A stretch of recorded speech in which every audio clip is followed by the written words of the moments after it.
Halo sedulur-sedulur, kembali lagi dengan saya Kevin dari kelas 10 IPS 1 sekaligus juga pemilik akun Instagram ini. Kembali lagi di podcast saya, podcast yang apa adanya tapi ada apanya. Kali ini saya akan menyampaikan beberapa pesan mengenai inspirasi dan tujuan kami membuat cerita ini dan sekaligus juga podcast ini. Saya berterima kasih kepada Vio dan Yeriko yang telah menciptakan sebuah cerita yang menarik. Sebelum itu, karena kalian belum mendengar atau membaca cerita yang kami buat, maka saya akan minta tolong untuk penciptanya sendiri, yaitu Vio dan Yeriko, untuk membacakan ceritanya. Untuk kalian berdua, saya persilahkan. Halo, perkenalkan. Nama saya Benediktus Oktavio Nugroho Putra dari kelas 10 Bahasa Budaya. Kali ini saya akan membacakan sebuah cerita berjudul Peran Anak Muda untuk Lingkungan. Di suatu hari saat libur pandemi COVID-19, ada anak bernama Sayu dan temannya bernama Lisa. Lisa saat itu sedang bermain di rumah Sayu. Di siang hari saat mereka sedang mengobrol, Sayu tiba-tiba mengajak Lisa untuk mengerjakan PR yang diberikan gurunya untuk menganalisis sebuah puisi. Lisa menjawab Sayu, "Nanti aja, lagian libur gini juga masih panjang." Dan Sayu menjawab, "Kamu ini mendingan dikerjain sekarang aja daripada nanti jadi numpuk," dengan nada sedikit marah. Lisa menjawab, "Iya deh, ayo." Sebelum menganalisis, mereka memilih puisinya terlebih dahulu. Setelah beberapa saat mencari, mereka menemukan puisi yang mungkin memiliki banyak makna. Mari saya bacakan puisi tersebut. Gelap rasanya melihat dunia tanpa bacaan. Hanya terisi oleh opini dalam isi kepala, jauh dari wawasan sempit dalam pemikiran. Kemalasan menutup cahaya perubahan, buku bacaan kian ditinggalkan. Lebih memilih berkata-kata tanpa makna, melupakan pentingnya wawasan. Kemudahan sudah ada di depan mata, membaca tidaklah mahal seperti dahulu kala. Semua orang bisa melihat segala konten dunia, tak ada alasan untuk membaca, jangan sampai menyesal di hari senja. Cahaya pengetahuan diberikan bagi mereka yang terus mencari, bukan untuk mereka yang berpangku tangan menerima nasib pasrah tanpa usaha. Tanpa pengetahuan, gelap rasanya dunia. Tanpa wawasan, sempit rasanya hidup di alam fana. Lebarkan sayap pengetahuan dengan membaca. Dunia terbuka permata indah tersajikan. Menghilangkan setiap penghakiman pendapat, berganti menadi menghargai perbedaan. Orang yang membaca seperti berlian dunia, terus bergerak menuju tujuan perubahan. Tak ada kata berhenti, maju terus tanpa henti. Itulah puisi yang ditemukan oleh Sayu dan Lisa. Lalu mereka berdua mulai membaca dengan teliti puisi tersebut. Mereka membaca dan menganalisa puisi tersebut dengan sangat teliti agar mereka bisa mengambil makna yang ada di puisi tersebut. Tiba-tiba Lisa berkata, "Oh, sepertinya aku udah nangkep nih." Sayu menjawab, "Hah? Cepet banget. Emang apa makna puisinya?" Lisa menjelaskan makna yang dia dapat dari puisi tersebut. Bahwa kita tidak hanya bisa bergantung kepada pemikiran kita tanpa adanya pengetahuan yang pasti. Sesekali kita juga harus membaca buku agar pengetahuan kita menjadi tepat dan pasti. Dan jangan biarkan penyesalan datang di dalam hidup kita karena kurangnya pengetahuan dan kurangnya membaca buku di dalam diri kita. Dan kesuksesan datang dari orang yang mau berusaha, berdoa, dan selalu percaya kepada jalan yang diberikan oleh Tuhan. Setelah mereka menyelesaikan PR mereka membahas tentang ancaman di bidang ekonomi yang sedang terjadi di Indonesia saat ini, di mana banyaknya pengangguran yang sedang dialami oleh warga Indonesia karena adanya PHK massal, di mana pengangguran berimbas pada menurunnya tingkat perekonomian negara, berdampak pada ketidakstabilan politik, berdampak pada para investor, dan pada sosial dan mental. Karena banyaknya pengangguran berdampak pada rendahnya pendapatan ekonomi mereka. Dalam hal ini, upaya pemerintah mengatasi PHK dengan memberikan bantuan dana untuk UMKM baru, membuka program jaminan kehilangan pekerjaan, kepastian THR, terbitkan surat utang, dan kartu prakerja. Lalu ada seseorang yang mengetuk pintu kamar Sayu di tengah perbincangan mereka. Ternyata itu adalah Deku, teman sekelasnya Sayu dan Lisa. Deku langsung mengajak Sayu dan Lisa untuk membuat rumah dari botol bekas. Lalu Sayu bertanya, "Kok kamu tiba-tiba ngajak kita sih?" Deku menjawab, "Ya gimana ya, rumahmu paling deket sama rumahku, awu-awu." Lisa bertanya, "Emang ada tugasnya ya?" Deku menjawab, "Enggak, cuman pengen aja. Lagian kan kita juga bisa sekalian merubah lingkungan juga. Dampaknya besar juga loh. Mengurangi pencemaran akibat sampah, mencegahnya penyakit di sekitar kita, menghemat pengeluaran, dan menambah penghasilan." Lisa menjawab, "Oh." Deku lanjut menjelaskannya kepada Lisa kalau cara menanggulanginya adalah dengan penanggulangan limbah industri, penanggulangan pencemaran udara, dan mendaur ulang. Karena dampak yang dihasilkan sangatlah fatal, seperti merusak berbagai ekosistem seperti air, tanah, serta udara. Pencemaran udara dapat menyebabkan menipisnya lubang ozon. Saat lubang ozon menipis, sinar ultraviolet akan menyinari bumi secara langsung. Dampaknya adalah menimbulkan penyakit kulit serta membinasakan hewan laut. Sayu bertanya kepada Deku, mengapa dia berpikiran untuk membuat rumah dari botol bekas tersebut. Deku menjawab Sayu kalau Deku terinspirasi membuat rumah botol ini dari Ridwan Kamil. Dr. honoris causa Haji Ridwan Kamil, sarjana teknik magister ilmu usuluddin, was born in Bandung. He was an Indonesian architect and politician who served as the governor of West Java since September 5, 2018. Before becoming an official, the family man called Kang Emil here has a career as an architect, a professor of non-tenured at the Bandung Institute of Technology. In 2013, Kang Emil was nominated by Justice Party and the Indonesian Movement Party as mayor of Bandung, with accompanied by Odet Muhammad Daniel as the deputy of Bandung. The Pleno of Bandung Presidential Election Commission on June 28, 2013. Ridwan and Odet became the winner in the 2013 mayor's election. Lalu saat Deku, Sayu, dan Lisa ingin mencari isi untuk rumah botol yang mereka inginkan di internet, tiba-tiba mereka menemukan topik permasalahan sosial tentang pengolahan sampah. Kemudian mereka bersepakat untuk membuat rumah botol tersebut dengan menjalankan penelitian yang berjudul "Pengaruh Pengolahan Sampah Terhadap Keaslian Lingkungan Alam". Di dalam penelitian tersebut, mereka menggunakan metode survei dengan mengirim checklist. Hasil data yang mereka dapatkan mengenai meningkatnya kesadaran masyarakat dalam memilah sampah menjadi 11%. Nah, dari data tersebut, Deku, Sayu, dan Lisa merasa yang mereka lakukan adalah hal yang baik, karena dapat membantu mengurangi sampah plastik, juga dapat meningkatkan kembali kesadaran masyarakat terhadap sampah. Setelah itu, Sayu, Deku, dan Lisa langsung bergegas keluar mencari botol-botol bekas. Di perjalanan mencari botol, mereka bertemu dengan seorang ibu-ibu dan anak kecil berpakaian lusuh. Mereka berpikir bahwa ibu-ibu dan anak itu adalah seorang pemulung. Mereka bertiga langsung menyampaikan ibu itu dan anak itu. Deku bertanya, "Bu, botol-botolnya boleh saya beli nggak, Bu?" Ibu itu menjawab, "Boleh Mas, boleh banget. Saya borong berapa, Bu?" tanya Deku. Ibu itu menjawab, "Semuanya 50.000 Mas." Deku kaget karena botol yang banyak itu ternyata hanya dihargai 50.000 saja. Mungkin 50.000 itu tidak akan cukup untuk hidup mereka.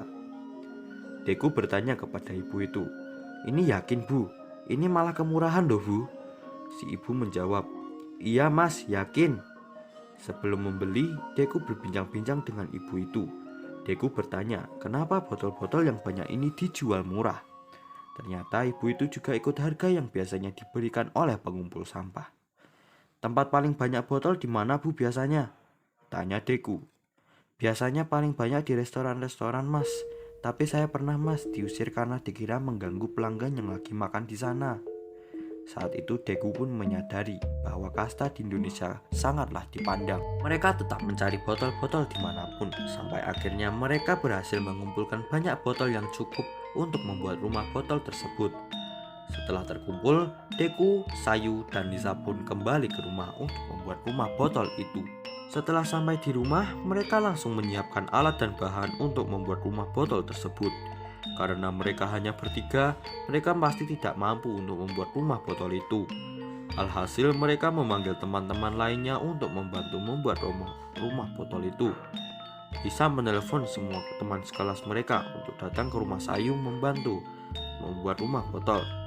Setelah ditelepon, teman-temannya setuju untuk datang membantu mereka bertiga. Lama menunggu. Akhirnya mereka tiba satu persatu sampai di rumah Sayu dan langsung membantu Deku untuk membuat rumah botol itu.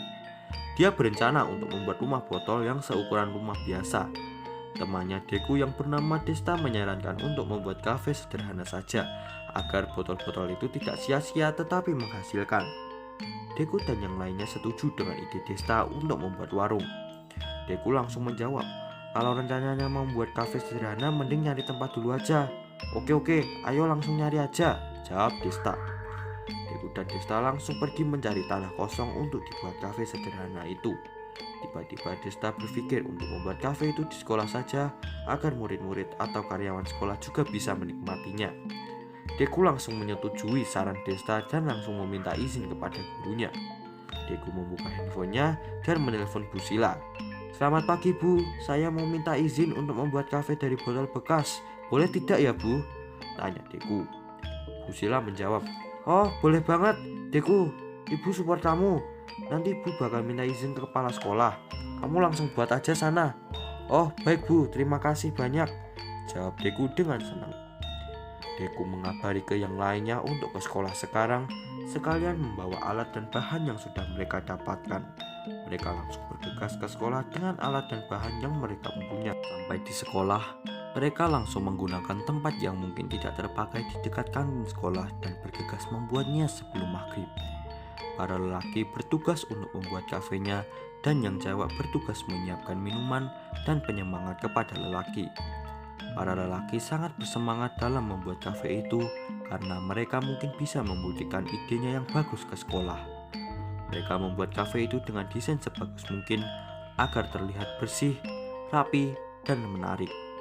Mereka mungkin menggunakan beberapa kayu agar desainnya lebih rapi.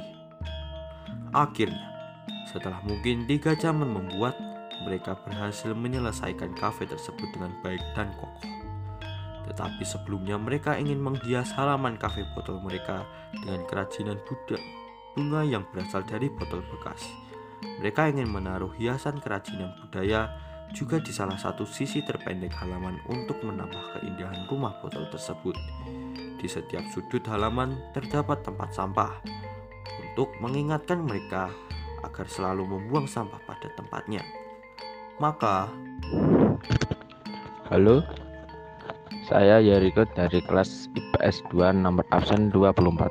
Saya di sini melanjutkan cerita dari Vio. Diketahui jarak antara tempat sampah A dengan tempat sampah B adalah 6 meter dan besar sudut yang terbentuk antara sisi A dengan sisi C. Tahu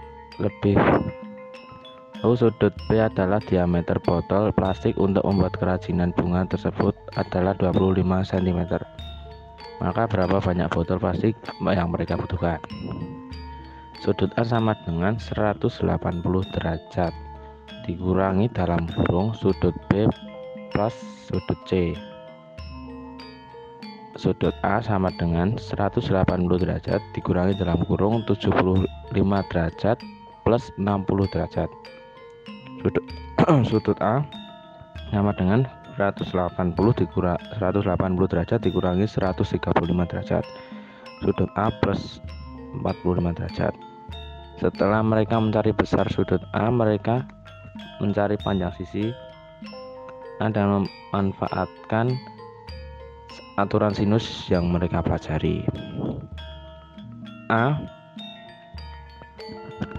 per sin A sama dengan C per sin C.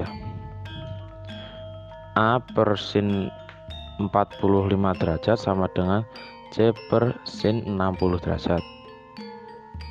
A kali sin 60 sama dengan C kali sin 45 derajat.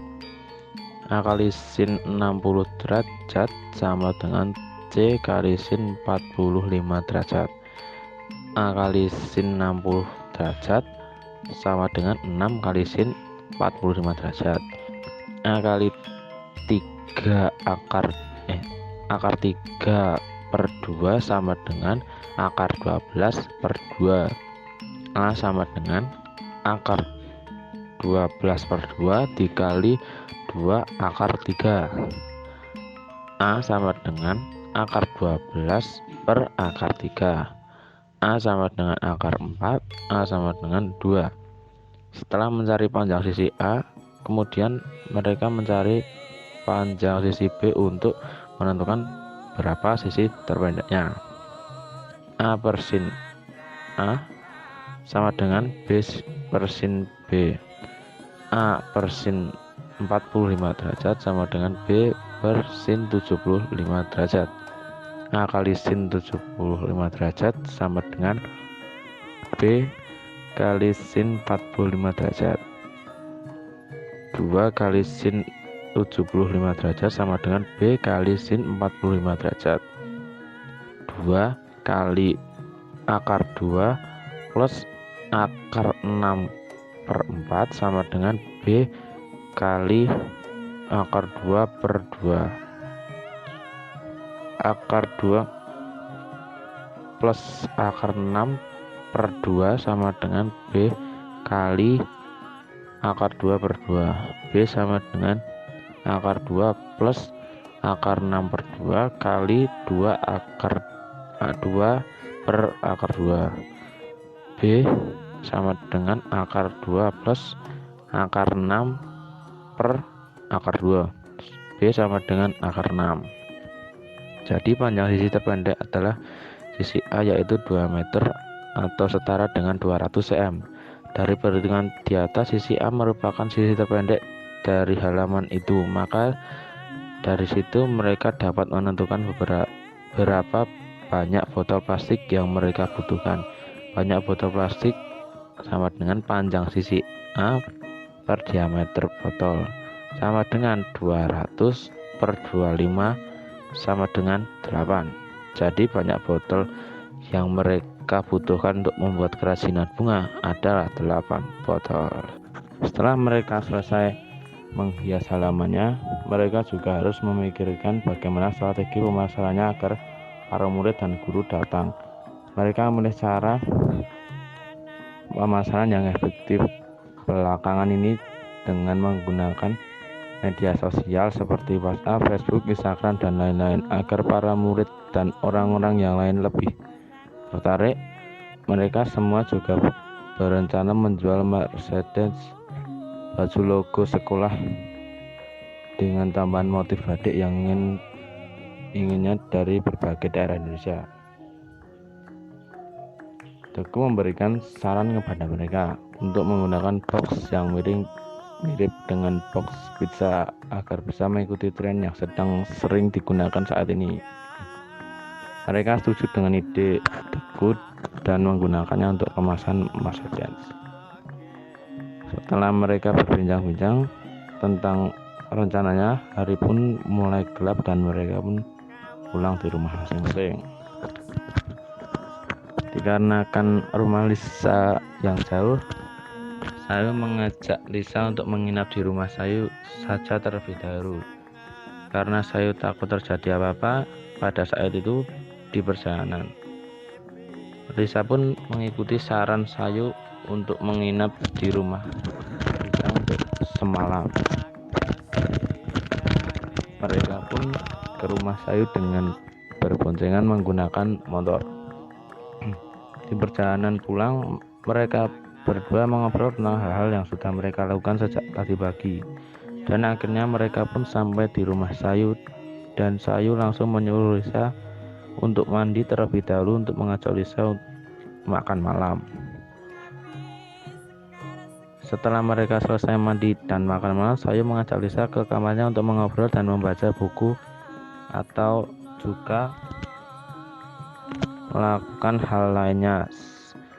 Sampainya mereka di kamar Sayu langsung mengambil buku novel dan langsung membacanya, sedangkan Lisa bermain handphonenya dan mengabari orang tuanya terlebih dahulu. Setelah 30 menit, Lisa mulai bosan. Lisa pun bertanya kepada Sayu apa yang sedang ia baca. Buku yang sedang dibaca Sayu adalah novel Love Meet in Tokyo.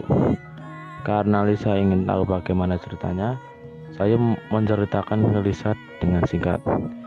Setelah Sayu menjelaskan cerita dari buku, Lisa bertanya-tanya, menurut kamu bagus gak buku ini? Sayu menjawab, bagus banget. Ini aku udah baca yang ketiga kalinya. Saking bagusnya, dari resensi juga bagus. Resensi apaan? Tanya Lisa. Sayu menjelaskan, resensi adalah tulisan ilmiah yang membahas isi sebuah buku termasuk kelemahan,